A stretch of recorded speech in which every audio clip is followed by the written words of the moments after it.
I get the privilege of hosting the meeting tonight. I'm John Van, and I'm the Vice President of the Bexar County Master Gardeners.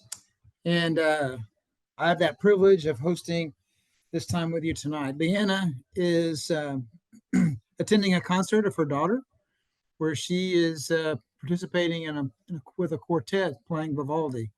So it should be a great concert for Leanna to enjoy. Her daughter's a senior, so she didn't need to miss that concert. Tonight we have the privilege of having Elizabeth Wizzy Brown, who is going to speak on dragonflies and damselflies. Wizzy is a senior extension program specialist, IPM, with Texas A&M AgriLife Extension. She received her Bachelor of Science in Entomology from Ohio State and a master's degree, Master of Science in Entomology from Texas A&M. After leaving Texas A&M, she worked in a structural pest control before taking a job with Texas A&M AgriLife Extension Service in Austin. She's a board-certified entomologist with a specialty in urban entomology, and holds a non-commercial license from Texas Structural Pest Control Service. Her research interests include imported red ants, bed bugs, and termites. So welcome her to our February monthly meeting. And so take it away, Wizzy. Thank you very much.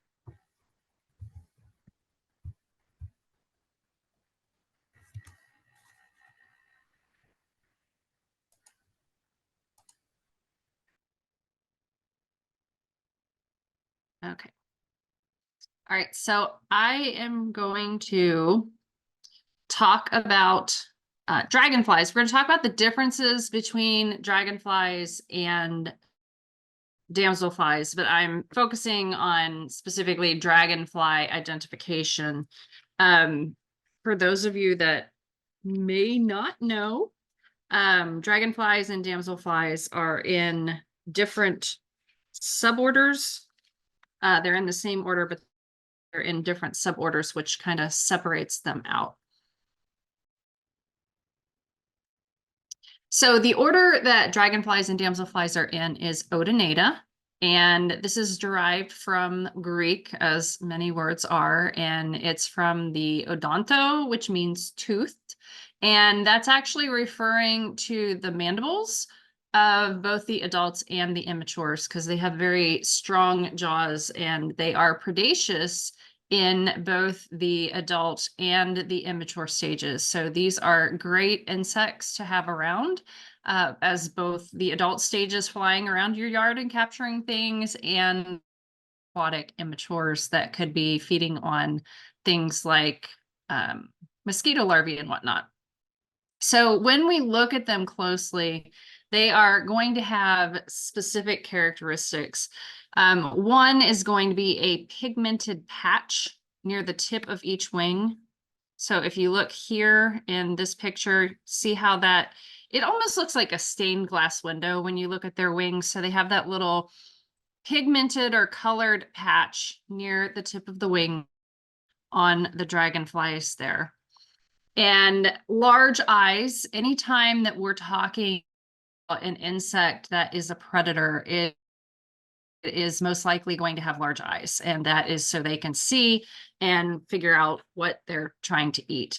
The dragonflies and damselflies are also going to have chewing mouth parts in both the adult and the immature stages. So here is our adult.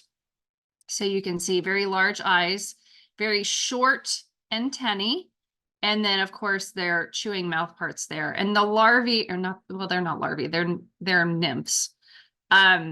Their mouth parts are a little bit different. So you can see that they're still kind of toothed, but the cool thing about dragonfly larvae, or nymphs, because they're not technically larvae, and I know it says larvae on there, but it's this whole weird life cycle thing, but they're not actually larvae, they are actually nymphs.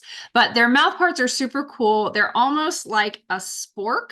So they are kind of shovel-like, but they are also stabby with the tooth part on the end of them, and they can actually extend them out from their head to impale the prey on the tooth section, and then they can pull that back to consume that with the mouth parts that are close up. So these are voracious predators.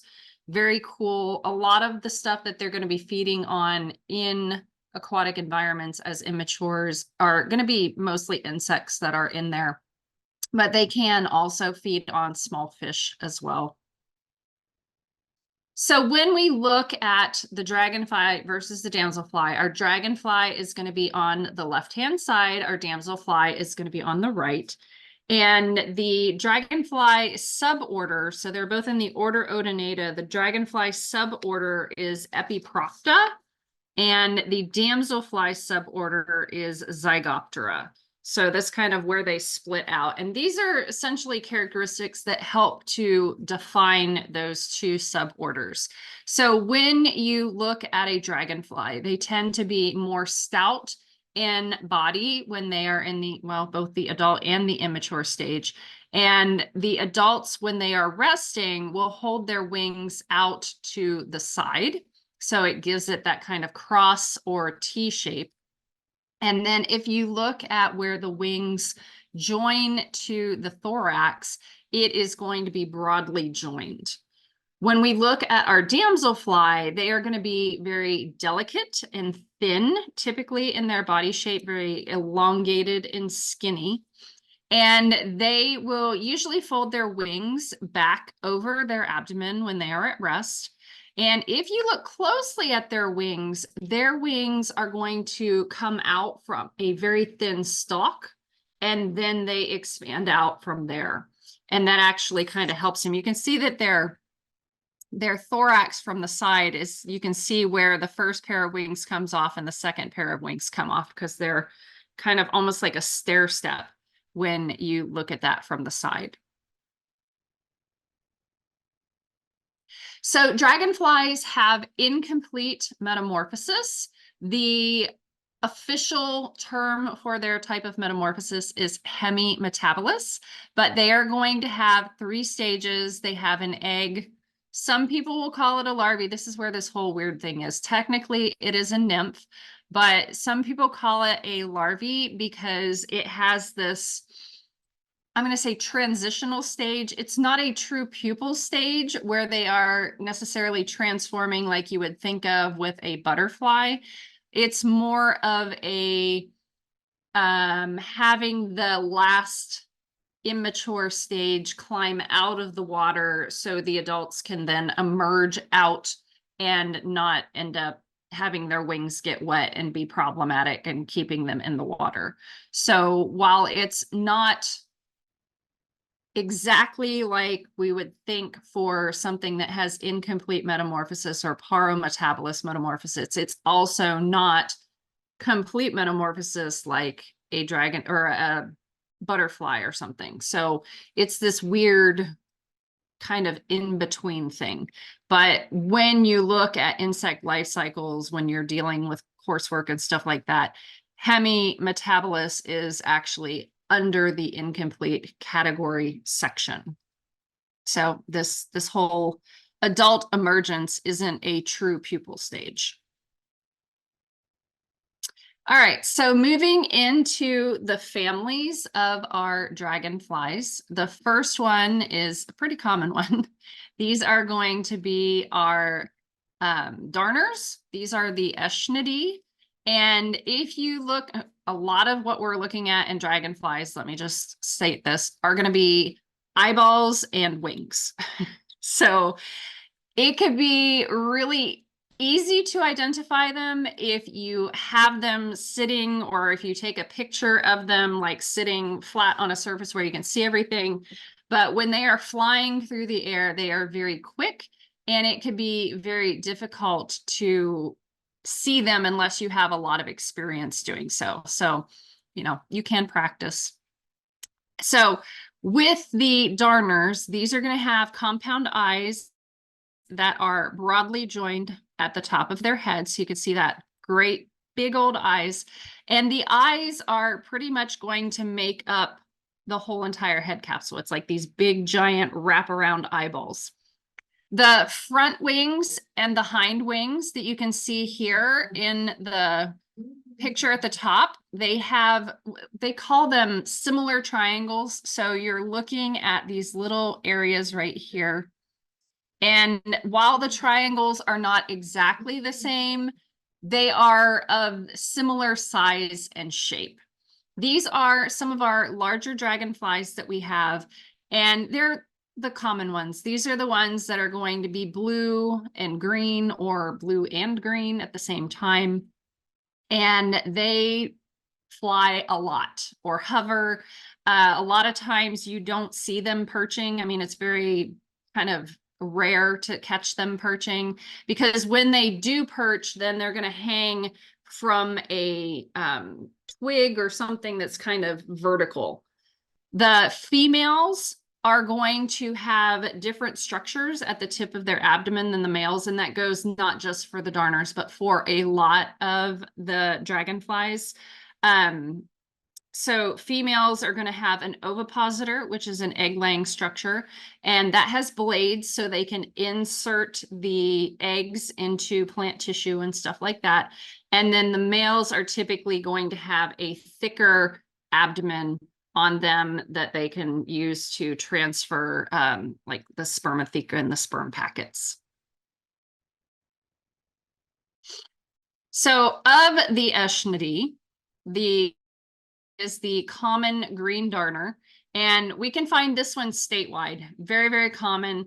It's typically going to be found in kind of similar to what you're seeing there, still waters, and that includes temporary pools. So when we have kind of flood and that sort of thing, and we have all that water kind of building up, the dragonflies are laying their eggs in those areas, because I know, yes, we get mosquitoes in those areas. So they are there trying to help us. So these can be found year round, and obviously they're more obvious at certain times of year, but they can be active year round, especially when we have warmer days like we did today. And these go anywhere from 2.5 inches to about 3.25 inches. So these are pictures. The male is on the front, and you can see while they are called a common green darner, the female is going to be green with some brown markings, whereas the male is going to have the head and thorax green, and then the abdomen is going to be blue. And again, gorgeous, gorgeous insects.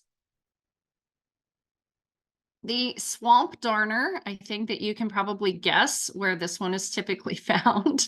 So these are going to be anywhere central to East Texas, typically in heavily wooded areas that have water in them. These have very bright, striking blue eyes. And we typically find these in mid to late summer. And these are really large dragonflies, 3+ inches. So sometimes almost up to 4. They're huge. So this is what they look like. The male is going to be on the left, and you can see those eyeballs there.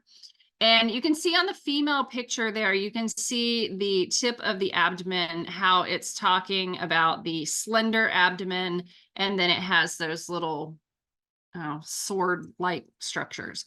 But eyeballs on these, very blue, very distinctive. And that's usually well, depending on your eyesight, that's a good way that you can identify them when they are flying around, because they have those bright blue eyeballs. All right, our next family is Cordula-Gasteridae. That's a big one. And these are the spike-tails and the biddies. I love some of these names.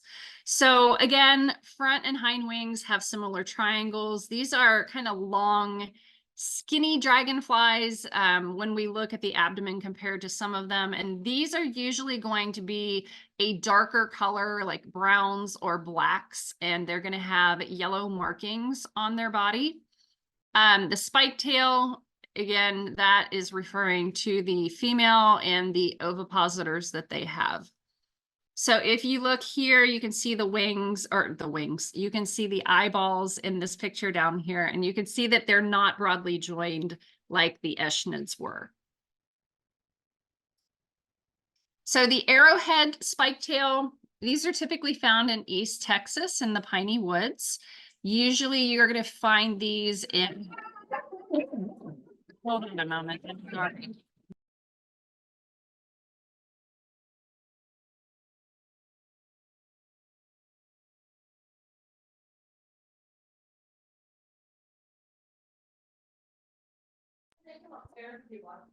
So these are going to be found near small streams. And what we're looking for here is stuff that has sandy or kind of muddy bottoms on them. So if you have a real rocky stream or a clear running stream, you're probably not going to find the immatures in there. And these are found anywhere from spring through late summer. And again, larger size, around 3.5 inches for these ones.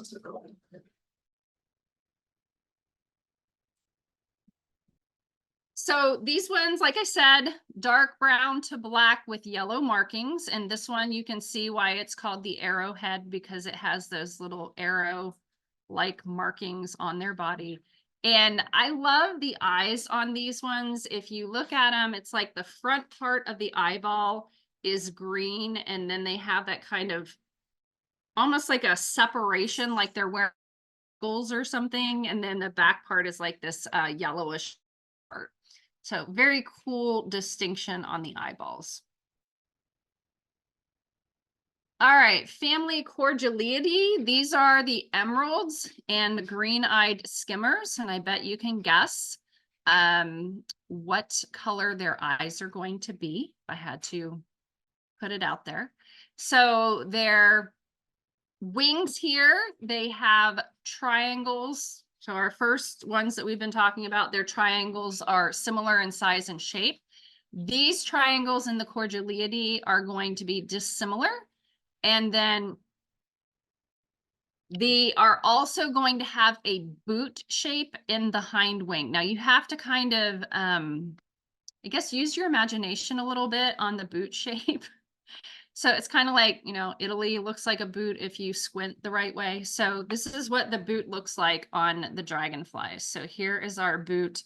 Maybe it's like a foot in a cast or something. It looks more like that. So these are going to be brown dragonflies, bright, bright green eyes.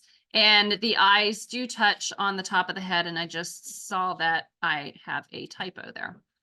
Flight seasons are going to be short for these. They only fly for short periods of time during each day. And then if they're feeding, they typically perch, but they can be really hard to find because they're kind of in the thick of the vegetation. The Illinois River Cruiser. Eastern half of Texas, you're going to notice that East Texas gets a lot of cool dragonflies because it's got more water typically over there. So these are going to be found typically in East Texas, but you can find some in the valley south of Corpus as well. These are going to be near streams, rivers, sometimes near lakes, and these are going to have a stripe of yellow on their thorax, and these are found spring through fall. And these are, I'm going to say, somewhat smaller than some of the other ones we've been talking about. They only get up to about 3 inches, which is still really big for a bug, but, you know, compared to other dragonflies. So very pretty on these. You can see that yellow stripe that goes on the thorax there underneath the wings. And you can also see the male difference of their abdomen versus the female. You can also, I do want to point out that the male and female markings look somewhat different on the abdomen. Not only is the abdomen shaped differently, but it is also going to have different markings on it. And then again, those bright, bright green eyes. The Prince basket tail. This is statewide, excepting West Texas and the Panhandle. Doesn't like dry areas. Typically near slow-moving water or ponds or lakes or things like that. The males are often going to be around the edge of the water, kind of patrolling the shoreline areas. They're going to have bright green eyes, and these are found early spring through kind of midsummer-ish. And again, dragonfly anywhere 2¼ to 3 inches. So that's what these ones look like. We have our male and our female. Again, you can see that they look a little bit different, but they do have those green eyes. And these ones also have markings on their wings. So they are going to have those brown patches both towards the body on the wings and then also out kind of, I'm going to say in the middle of the wings. Which again, if they are at rest, it can be easy to see those, but if they're flying around, it's going to make it a little more difficult to see because they're quick. Family Gomphidae. Excuse me. These are our club tails, and these are going to be smaller than the ones that we've been talking about before. These are kind of medium-sized dragonflies. And they get the name clubtail because they have an expanded area on the abdomen that looks like a club, but not all species are going to have that. The eyeballs on these are widely separated, so not connected like we were talking about previously. And they are going to have similar triangles in their front and hind wings. And they're typically active over water, but they often will perch. And that's usually where I would catch them. So kind of in the vegetation, sweeping around those water areas, you can kind of find them and get them in those areas. So our first one is the flag-tailed spiny leg, again, East Texas. Also in the valley, and these are going to be near lakes, streams, rivers that have a mud bottom. So the males are going to typically hover over the water when they're flying, and these are found late spring through late fall. And like are smaller, so these are at the shorter end at 2¼ to 2½ inches. And here we go. I know the picture on the left is probably going to upset some people because dragonflies are predators, food is food. And so, yes, it's eating a butterfly, but you know, they need food. So you can see in the picture on the right, that is a kind of real classic picture of why they are called clubtails, because that is what they're talking about. That's the reference of the clubbed tail there. So our female is going to be on the left-hand side. Our male is on the right. And you can see the markings are going to be pretty similar. They usually have this kind of pretty grayish blue eyes and then those yellow and brown markings. Our sulfur-tipped clubtail. So these are statewide, except for the piney woods. So this is one that is around except for in East Texas. But again, muddy bottoms on the water. They like slow moving to non-moving water. So these are good ones for feeding on our mosquito larvae because they're going to be in essentially the same areas. And the males, again, are going to be patrolling that open water, so that you're going to see them flying around kind of low over the surface of the water. And these are found spring through fall, or I guess late summer, depending on where you count fall and whatnot. And these are even smaller than the previous ones. So these are anywhere from 1¾ to 2 inches.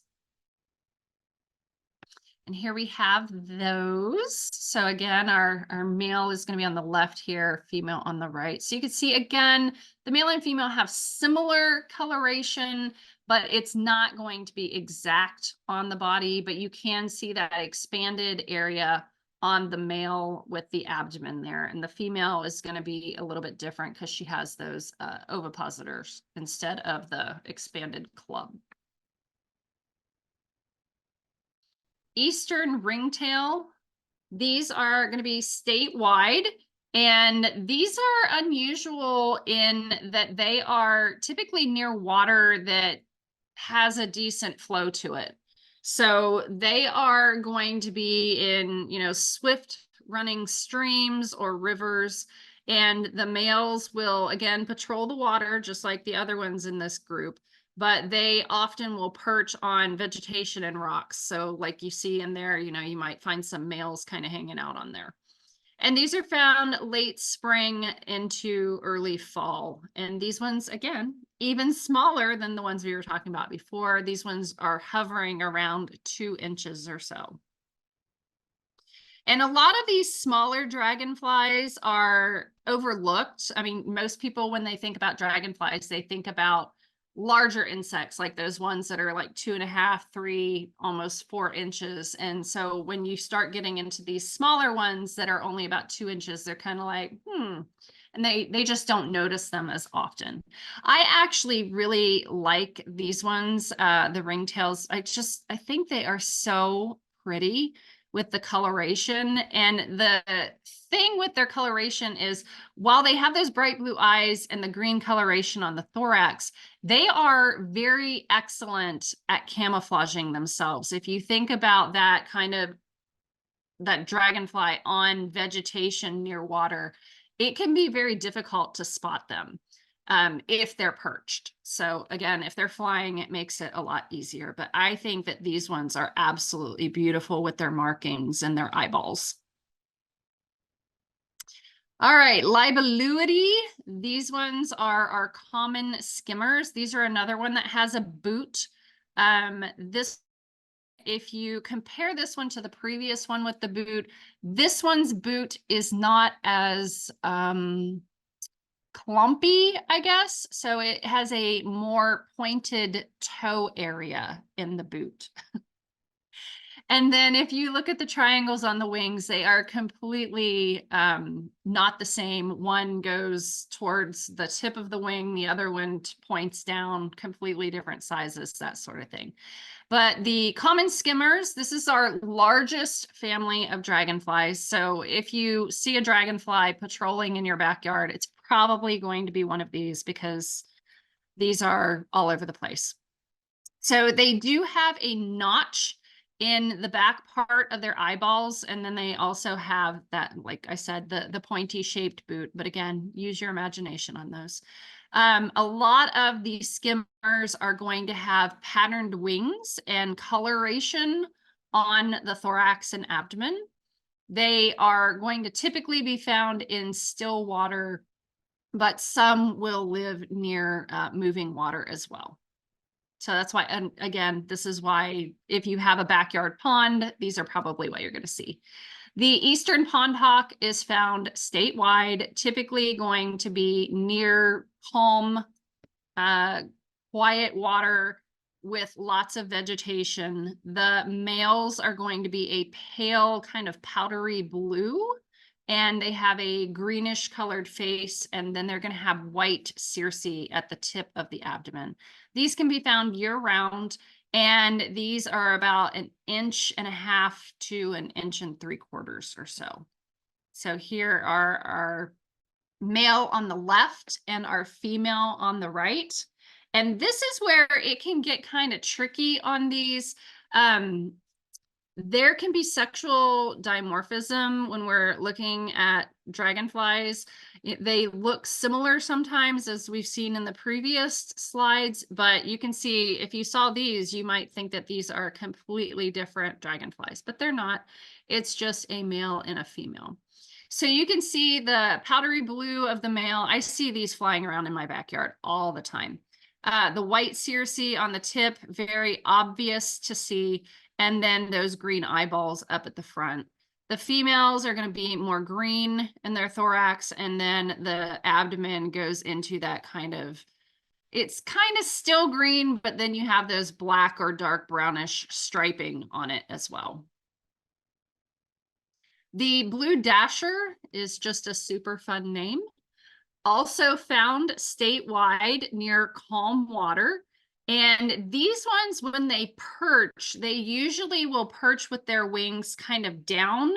It almost looks like, it reminds me of a helicopter where they have the kind of rotors like flopping downward. These can be found year round, and these are about 1 inch to 2 inches in size. So here is our blue dasher. So again, male and female are going to look different from one another. And this is what I mean with the wings. So this is typically how they're going to perch. They have those wings down instead of straight out to the side. But this is another pretty dragonfly, very powdery blue. But if you look at this one versus the previous, this doesn't have the white tip at the tip of the abdomen. So the cerci on this one are going to be a black color. And then these also have more of a blue shade to their eyes as opposed to those bright green. The common whitetail, this is another one that is statewide, again, near ponds that are pretty quiet. It can also be near streams that are kind of slow flowing. It doesn't like real rapid moving water. And these also like vegetation. So if you have an area like this that has lots of vegetation, then they're going to hang out, typically perching on the vegetation. The males are going to have a white abdomen, which is where they get the name common whitetail. And these are found from early spring through late fall. Another small one, 1.5 to 1.8 inches. So here is our male and our female. You can see that white abdomen on the male. And I think the thing that I like about these ones the best are the markings on the wings. They are very distinct and very, I'm going to say it's a good contrast between, especially on the male, you have that white abdomen with those kind of dark chocolate brown markings on the wings. They're just beautiful. And, you know, I've probably seen the female, but I see the males more commonly than I do the females. And I think that that's just because they're more obvious, because they do have that bright white abdomen that makes it very easy to spot them when they're flying around. The widow skimmer is going to be found statewide.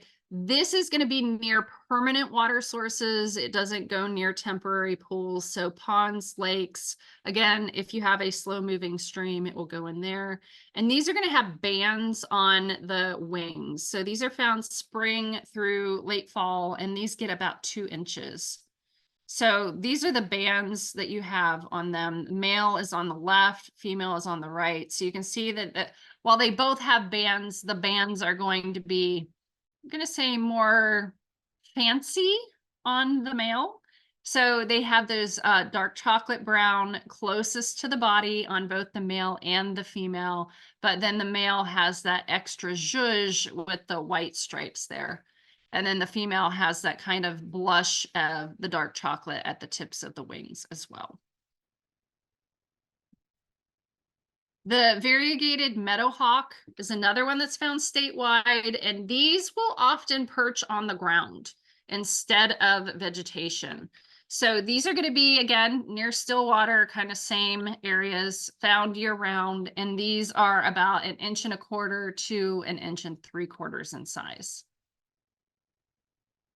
And you have probably seen these ones previously. These are another one that it could be fairly easy to spot them since they have that kind of bright reddish color on their body.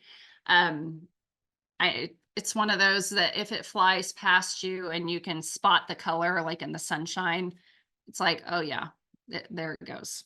It's kind of obvious. It's like the bright colors, I guess, are the ones that kind of catch your eye. The roseate skimmer,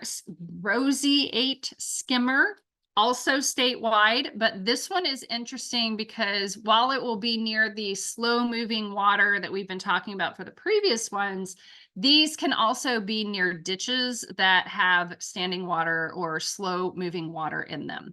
The males of these ones are going to be a kind of a pinky color, like pink, and they will perch on bare soil and low-lying vegetation. So if you think about a drainage ditch like this, you know, if they're mowing the grass down, they will perch in those particular areas. So these are found, I'm going to say mid-spring through late fall, early winter, depending on what you think of November being. I still consider November fall in my brain. And these get around 2 inches in length. So you can see the female is kind of a brown to almost a Texas Longhorn orange on that abdomen there, whereas the males are going to be almost like a magenta color. So these, if you like pink, this is your jam right here. They are beautiful, beautiful dragonflies. The Eastern Amberwing, I bet you can guess where it gets its name. So this one is statewide except for Big Bend, and this is one of the smallest dragonflies in Texas. These are so adorable because they're like a miniature dragonfly. They're adorable. Again, near ditches, pools, ponds, any kind of slow standing water. These are found for very long periods of time. And I would say it may be getting that they can be found year round with the weather that we've been having in the past Decembers and Januaries where we've had like 80-degree days. But typically if we have our normal year, it would be February through November. And these are anywhere from 3/4 of an inch to an inch when we're talking about size. I mean, they are tiny, y'all. They're just adorable. So not real showy necessarily with colors on the body. The wings are beautiful. So our female is going to be on the left, our male is on the right. And the male has, they're like almost like amber. It's kind of what I think of when I think of amber, that beautiful color. Very rich kind of browns and ambers in these. And they're just so stinking cute because they're just so compact. I love them.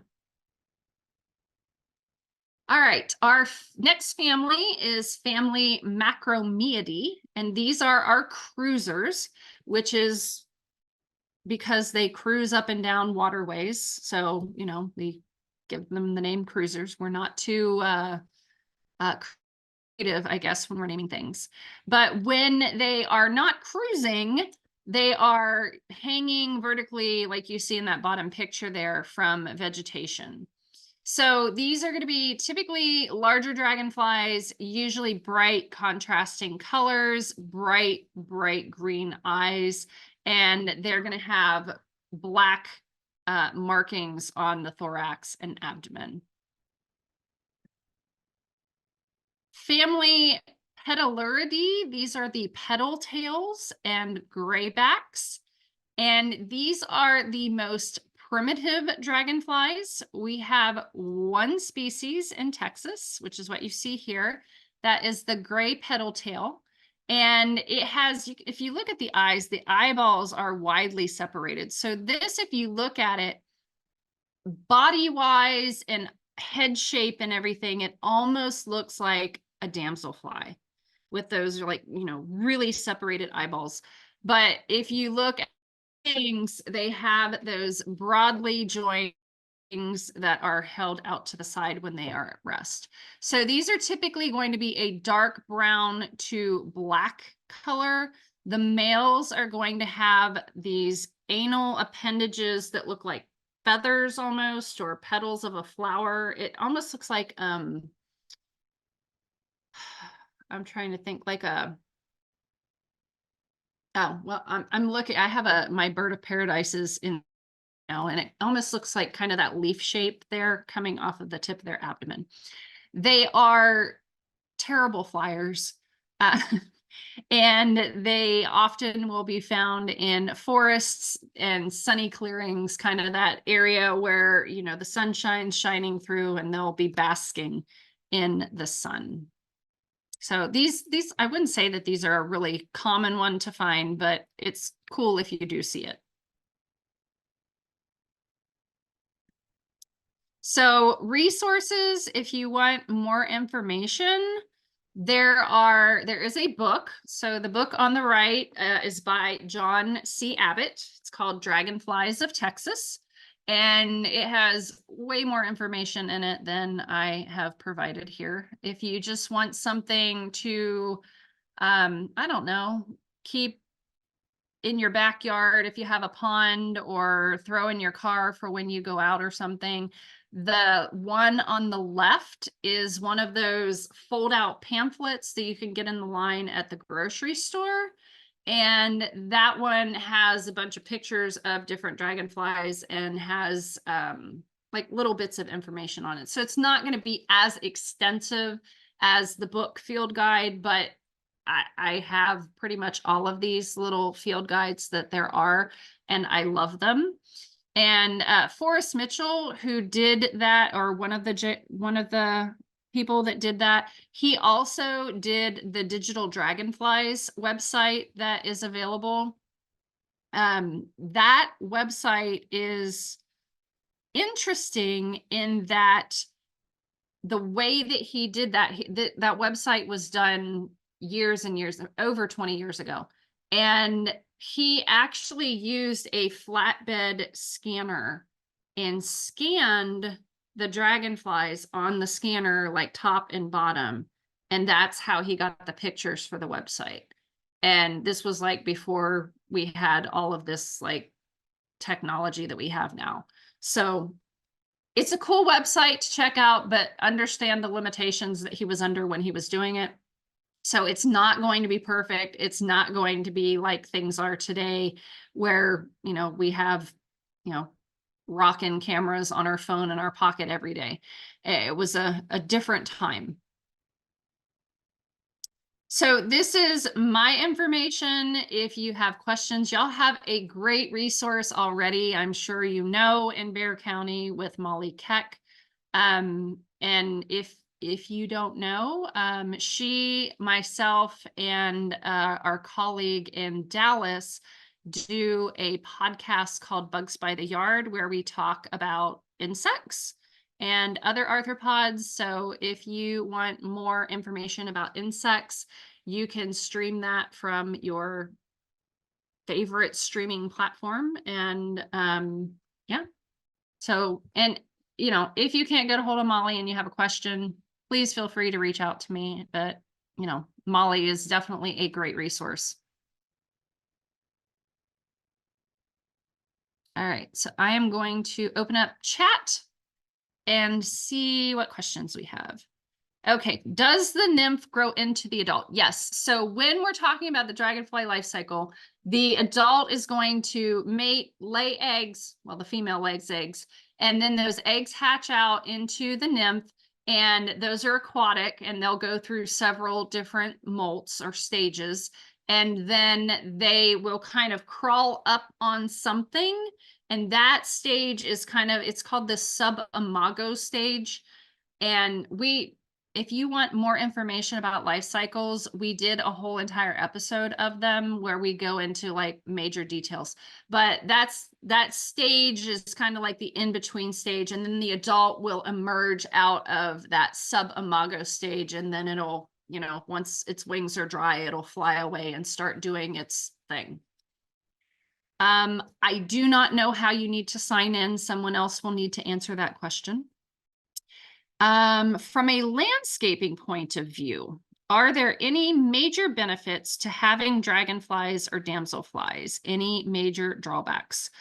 I don't know what you necessarily mean by a landscaping point of view. If you have a water feature in your yard, having them in there can help control insects that might be in that pond that you don't necessarily want, like mosquito or midge larvae. So that could be a benefit. The adults are also predators, and so they can help to control different insects that are in the yard. That, like I said, when we saw the butterfly picture, it may be insects that you want them to eat. It may be insects that you don't want them to eat. You really don't get to pick and choose with dragonflies. But again, you know, I think my point of view, the healthier your landscape is, the more insects and arthropods you're going to have in there, because they are going to be kind of keeping everybody in check, and you don't have to mess with it as much. I mean, a lot of people will ask me, well, what do you do to control blah bitty blah at your house? And usually my answer is nothing. And that's just because one, I want to take pictures of all the bugs. And so that makes it real easy for me to make that decision. But, if you kind of don't mess with things and you kind of let things do what they normally would do in nature, then things tend to find their balance. And so that's a great thing to have. Any major drawbacks? Not that I can think of necessarily, other than them possibly eating insects that you don't want them to eat in your landscape. That might be the only thing.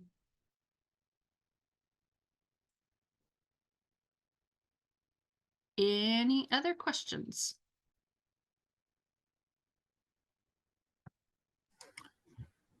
Lizzie, there is one question that says, I often see dragonflies hovering around the hood of cars. Why would they do this? Oh, there we go. I didn't scroll down far enough. Sorry.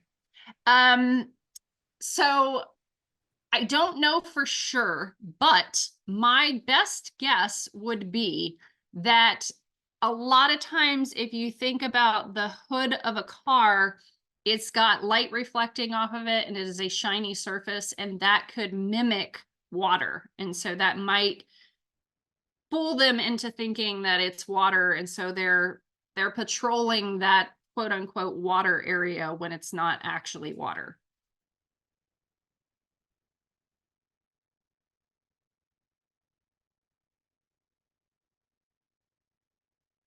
Are there any other questions?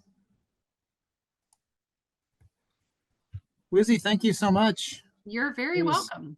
I wish I spent a lot of time in East Texas. I wish I would have known this back then. There's so many different ones you never could figure out what they were. Yes, and they're fast, so fast. They are. They are beautiful. You're right. They are. Hey, do they hang around swimming pools?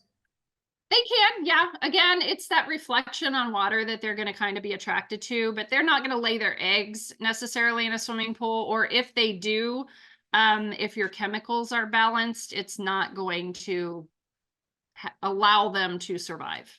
Okay. Well, again, thank you very much. Very interesting. You're welcome. Very, very interesting. Appreciate it. Have a nice evening. Thank you. Let me share my screen here. Let's see here. Yep.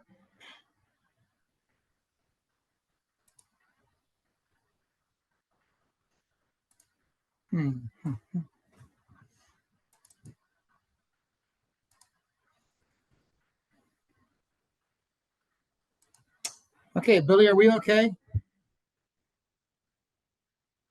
I don't see a share, but We don't see a share. Okay, let me try again.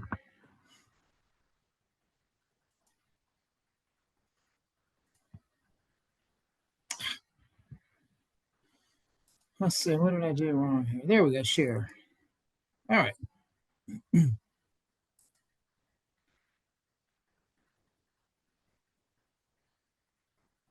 Okay, how's that? that's good. All right, good. So welcome to the February monthly meeting. And I have the privilege of sharing this information with you tonight. So welcome, thank you. So again, we're the Texas Master Gardeners. We provide university-sponsored, research-based, locally relevant information. So help us meet our goal of raising $225,000 raising $25,000.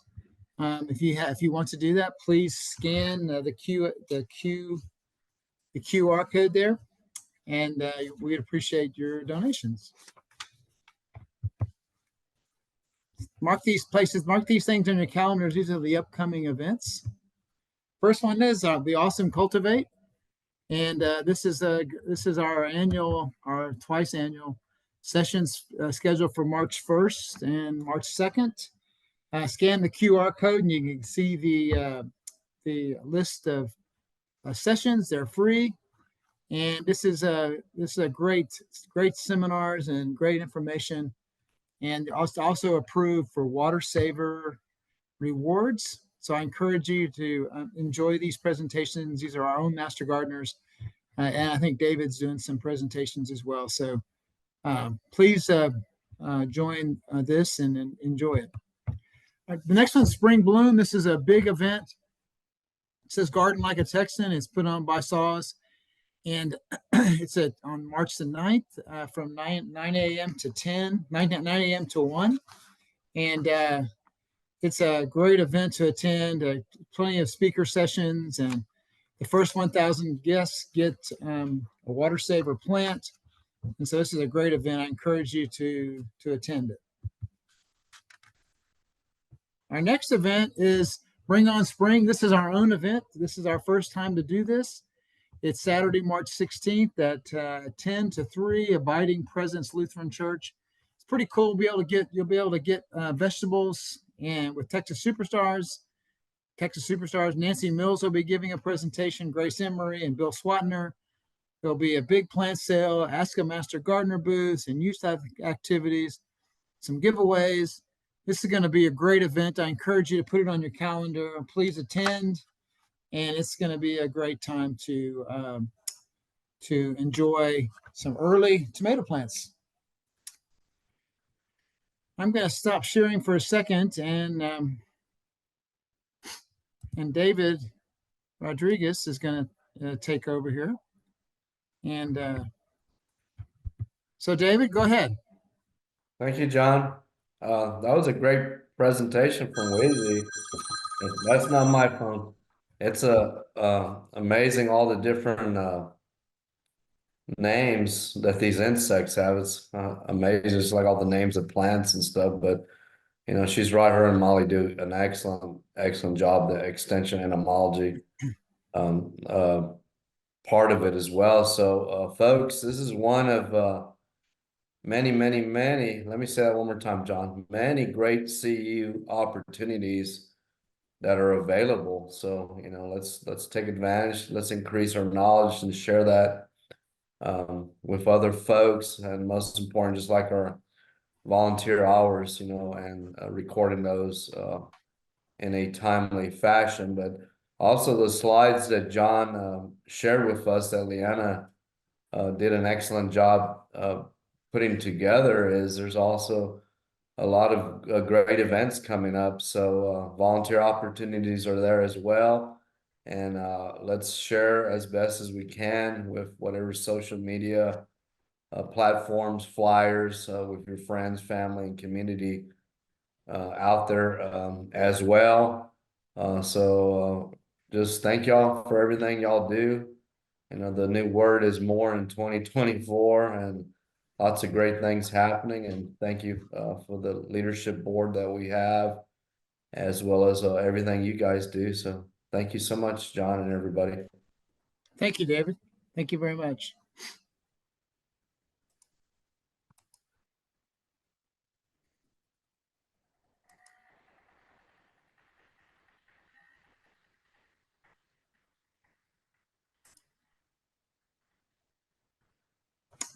Okay. Now we're going to have an update from Butch. Butch, are you ready? Yeah, I'm ready. Butch? Okay. Is there a slide there? Yeah, there should be. Am I not sharing the screen again? Hold on. Let me. Everybody, I'm going to piggyback off of what David and John's already said, just to give you some other information. We have 9 events, green thumb events coming up, or 8 green thumb events plus cultivate, and 12 military events up through spring so far.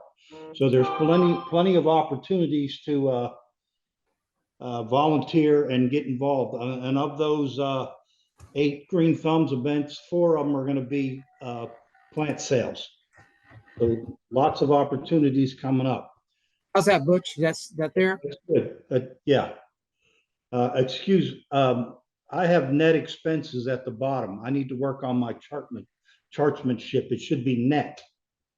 So it's a slow month by our standards, but January you would expect that. We had 6,500 in income, program income. It's WCC, Water Conservation Coordinator, reimbursement type income from saws. The dues was the major player here, as everybody paid their 2024 dues. We did have some donations from different groups and individuals, so thank you for that. And then our interest income continues to be high. We had one CD, 3-month CD that renewed, and it renewed again at another good rate. The expenses, the primary expenses are payroll income, SAWS Water Conservation Coordinator, and the office manager. We did have some increased bank fee charges associated with using Square for paying your dues. No plant sale cost. We did pay January through April of our rental storage for the stuff that we share with AgriLife and our rental storage. So that's paid several times a year. Other than that, we have some TMGA dues payments we have to make by the end of the month, and we have a liability insurance that for all of our members that's going to be processed will be reflected in the next month. For the next month, I'll be presenting a budget. I will start sending out some questions to some of the team leads based on your expenses from last year to see if you expect it to be more or less, with a little justification. So your help there would be greatly appreciated. That's about all I have, unless there's any questions for me.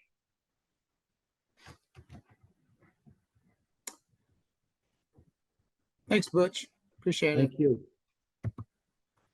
Okay, so again, help us meet the goal of raising the $25,000 for Champions for Charity. Just some more information here. Our next monthly meeting will be in person at the San Antonio Botanical Gardens. So, and it's on. Please take a notice on Monday instead of a Thursday, Monday, March 25th at 1 o'clock. And so, please make a note on your calendars that it's a different day, same time but different day. It's on March 25th. Also, we're going to be doing some new name badges, and these badges will be will have larger, darker fonts, and update VMS if you want to have your nickname, and if you need to have a correction. Please review how your name is spelled, and please review the VMS information to make sure it's how you want your badge to look. It'll be a lot bigger wording than we have today on our old badges. Also, advanced training reimbursement. So if you take an advanced training class, and we will reimburse you up to $100 for tuition. But travel and miscellaneous expenses won't be reimbursed. But this is something this will help you being reimbursed for the class that you pay for. You pay for it up front, and then submit a notice saying you want to get reimbursed, and we'll reimburse you up to $100 for the tuition. We also have a policy update. Policies are reviewed biannually, and the updates are approved by David. And so this is the policy update that we have. It was the nomination committee is going to be, the policy is being changed a little bit, where we will form a nomination committee for officers. They'll be formed in August during the general meeting. There'll be 5 members and 1 alternate. And you can serve 2 consecutive years on that committee, and it elects its own chairman. But past presidents are no longer required to form or serve the committee. So it's a little different policy. You can look in the file cabinet on our website to see the policies that we have. But this is one that is being changed for this year going forward. So again, the certification hours are 30 hours 30 volunteer hours, 6 CEs, 2 monthly meetings, and 1 CE per meeting. This is the same as it's been the last year and year before. Class 66, you'll certify upon completing your 50 hours of VHS, volunteer hours. And then for the PIN, this is what the new PIN's going to look like. When you get your 30 hours, 6 CEs, and 2 monthly meetings, this will be the PIN you'll qualify for. And Susan Noonan will have those.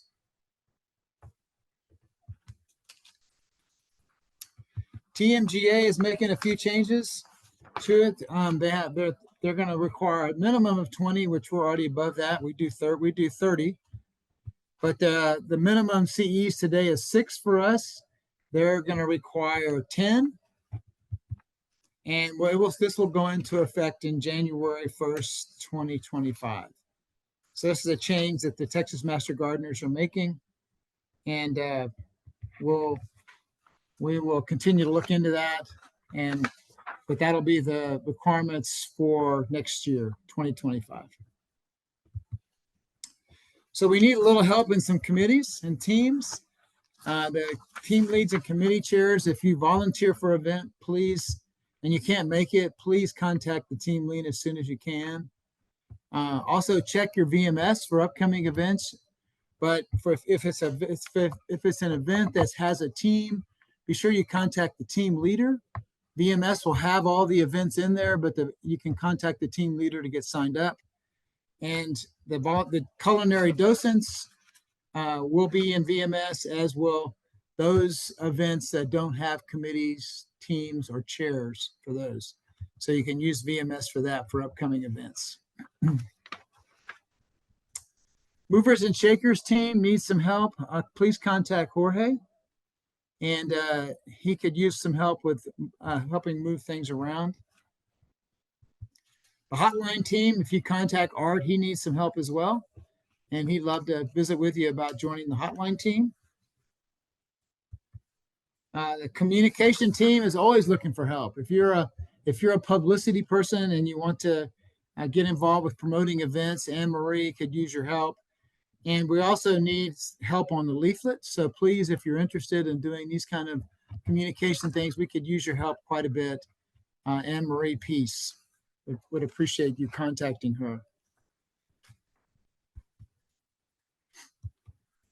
We also have a new IT team. It's called the IT. And if you're tech savvy or experienced with Zoom or experienced with Square, or you enjoy hardware and software, Candy and Tom could use your help, and you can contact Tom at that email address. And this is a brand new team. It's just started up in January, and they're the ones that have caused being able to make Zoom be available for the lunch and learns. And this is a really key team to continue to improve our technology that we use when we do presentation and events and lunch and learns and other speaking engagements. So please contact them if you're a tech savvy person and want to do that. We're just not gardeners. We're friends, and we had three sad deaths this year so far, and it's really sad. Jane Whitaker, Ann Vargas, and Robert Vasquez, and so it's really sad. We are friends, and this is really we're saddened over the loss of these 3 people. Again, mark your calendars for these events. The first one is the 2024 Rodeo Tomato Class presented by Calvin Finch. And this is going to be at Millburgers Nursery on February 24th. So please mark your calendars for that and watch and go visit Mr. Finch as he speaks on the rodeo tomato. Again, Cultivate, please sign up for this. This is a great event. This is a signature event for us. One exciting events to get water saver coupons, get 6 CEUs, and the presentations are done by our own folks. And so it's a special event. And over the years, we've had anywhere from 300 people, 250 people sign in to watch this online. So please sign up, and you'll enjoy. You'll get a real encouragement out of seeing these presentations. Bill Swatner is going to do a presentation, Lunch and Learn Lawn Care, Friday, March 8th at the office. And it's Bill's also going to be able, or David's going to be able to give out his turf grass calendar if you attend in person. This will be an event also that will be online, so you'll be able to see it online if you can't make it in person.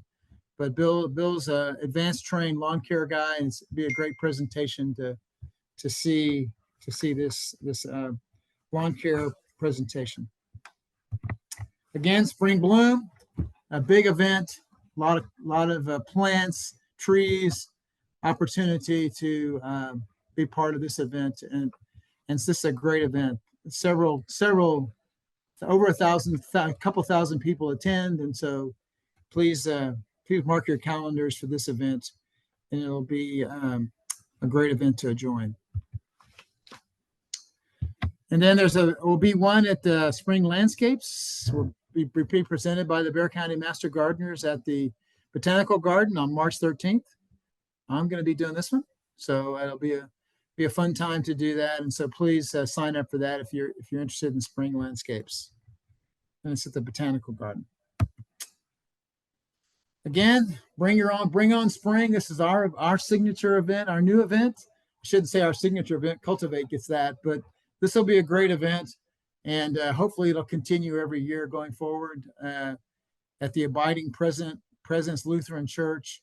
It'll give you a chance to get your tomatoes early, and get a chance to hear Nancy Mills talk about vegetable gardening, and Grace Emery talk about herb gardening, and Bill Swatner on growing turf. These are three great speakers, and you'll enjoy seeing the Ask a Master Gardener booth and youth activities. It's going to be a great event. It's going to be a fun day on March 16th. And then the Spring Vegetable Seminar presented by David on Saturday, March 16th at the Fanix Garden Center. And this will be a good event. David will be talking about vegetables and talking about how the planting and the garden, vegetable gardens, and be a great event to attend at Fanix Garden Center. They have a great place to hold events. And then the Migratory Bird Festival at Mitchell Lake. It's on Saturday, March 23rd. This is a good event as well. Migratory Bird Festival. And then Molly's webinar, just a super webinar of bugs, and 15 bugs everybody should know. It's on every Wednesday, last Wednesday of every month, on online, and it's a great seminar to go to and enjoy learning more about bugs in your landscape.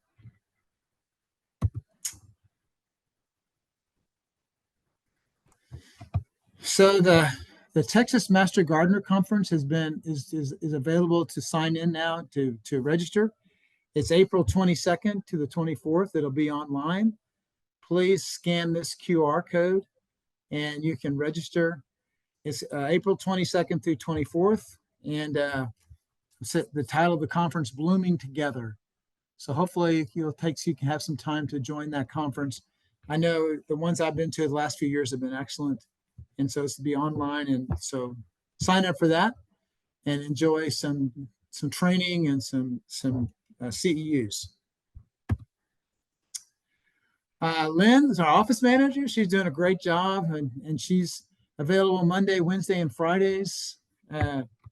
She's by appointments, so give her a call, and she's there those days, and she'll let you in, and you can get what you need from Lynn, or you can email her at office manager.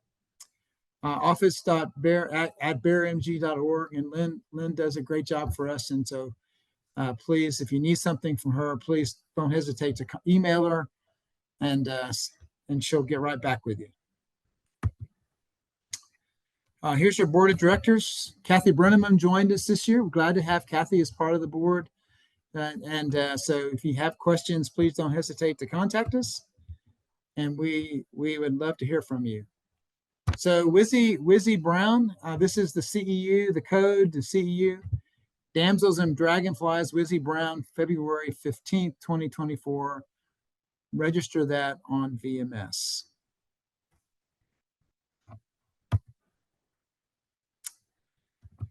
Okay, let me see what kind of questions we have in the question and answer box here.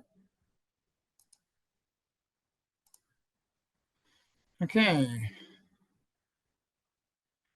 Somebody asked, how do I need to sign up? I think you're talking about signing in for this particular seminar, the one we just had.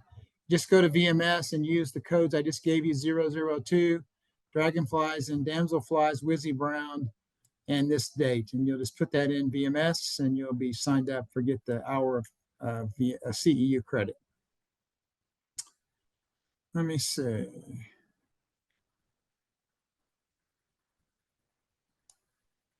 Let's see, I registered today, but don't know how to join the webinar on March the 2nd.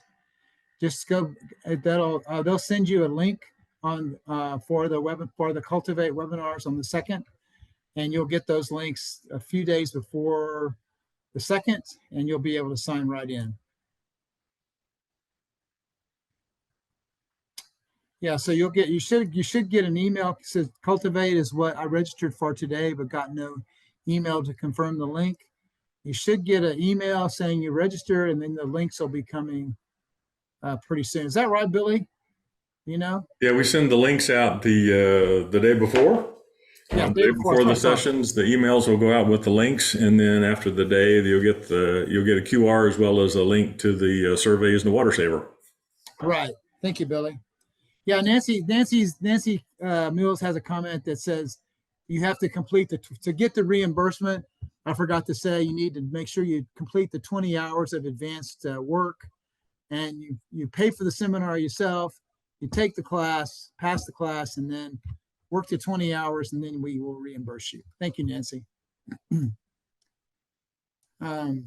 will the 2024 membership cards and badges be available? That's a great question. I don't know. When, anybody know? Nancy, anybody? I don't know. Yeah, this is Butch. The cards should be getting mailed out tomorrow. Lynn was doing a mail merge, and I think there's a little bit of validation that needs to happen, but they've been printed.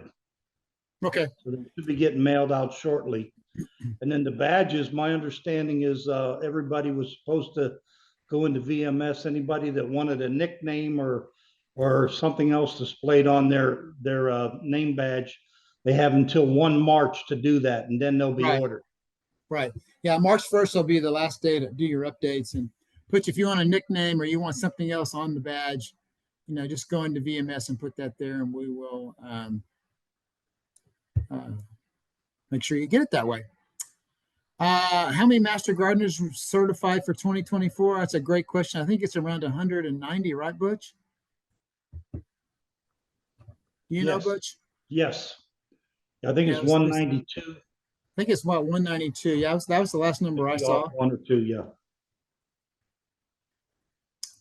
yeah. Will Cultivate be recorded for folks who can't join the day of? Billy, you guys do record Cultivate, right, or no? We do record them, but it's only for training purposes. We do not make the trainings available or the sessions available after Cultivate. So if you want to see the material, you need to go to the session. Okay. So sorry, Kathy, they don't record them for you to review. Oh, Kathy's saying there's 157 certified Master Gardeners, Butch. So our numbers are. I counted the interns as well. Okay. Okay. So you added the interns. Okay. So we have 155 that have certified, and then the rest are interns that are still working on their hours, right? Yes. Okay. All right. Thanks, Kathy. I appreciate that. Any other questions?